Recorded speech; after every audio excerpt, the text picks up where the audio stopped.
মানিকগঞ্জ শহরের বাসস্ট্যান্ড এলাকায় অবস্থিত ডেল্টা জেনারেল হাসপাতালে সিজারিয়ান অপারেশনের পর নিপা ঘোষ নামে এক প্রসূতি নারীর মৃত্যু হয়েছে।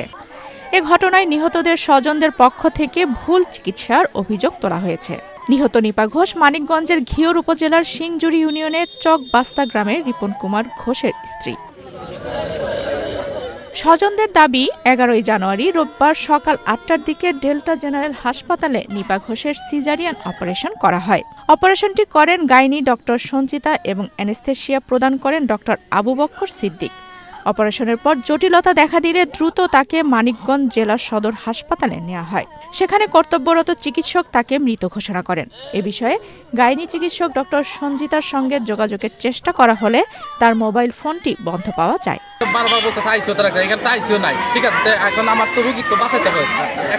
একটা রুগী যখন তার অসুস্থ থাকে তখন তো তার অনেক হয়রানি থাকে, টেনশন থাকে। ঠিক আছে, তাই আমি তো ওখানে দেরি করে যেহেতু হেরা ট্রিটমেন্ট দিতে পারতেছে না, এই জন্য আমি বের করে নিছি। নেওয়ার পর দেখলাম যে নাই, পরে এখানে নিয়ে করছি অনেক মারা গেছে। ঠিক আছে, কি করবো ভাই। ডেল্টা জেনারেল হাসপাতালের চেয়ারম্যান মোহাম্মদ জহির রায়হান জানান, রোগীর অপারেশন করেছেন ডক্টর সঞ্চিতা। অপারেশনের সময় তিনি হাসপাতালে ছিলেন না। রোগীর মৃত্যুর বিষয়ে কিছুই জানেন না বলে জানান হাসপাতালের এই চেয়ারম্যান। আমাদের হসপিটালে আনুমানিক 6টা সাড়ে 6টার দিকে অপারেশন রোগী ভর্তি হয়েছে। এটা ডাক্তার সাহেব নিয়ে আসছে।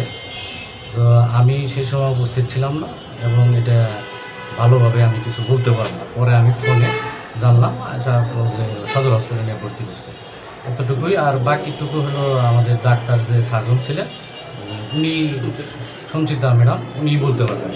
না, এটা আমরা সাধারণ আমার চিকিৎসা তো আমাদের ডাক্তারের চিকিৎসা, ডাক্তারের উপরেই নির্ভর করে এটা আমার হয়। হসপিটাল তো আসলে এটা না। আমরা ডাক্তারকে ডাকছি, আমার কথা বলে তারপরে এখন ডাক্তারকে পলাতক আছে, পলাতক বলতে তাকে ফোনে পাইতেছি না, এতটুকু। সিভিল সার্জন অফিস সূত্রে জানা যায়, হাসপাতালের লাইসেন্সের নবায়ন নেই। মানিকগঞ্জ সিভিল সার্জন মোফাক্খারুল ইসলাম বলেন, অভিযোগ পেলে তদন্ত কমিটি গঠন করা হবে, তদন্ত সাপেক্ষে ব্যবস্থা নেওয়া হবে। আফসানা রিপা, বাংলাদেশ প্রতিদিন।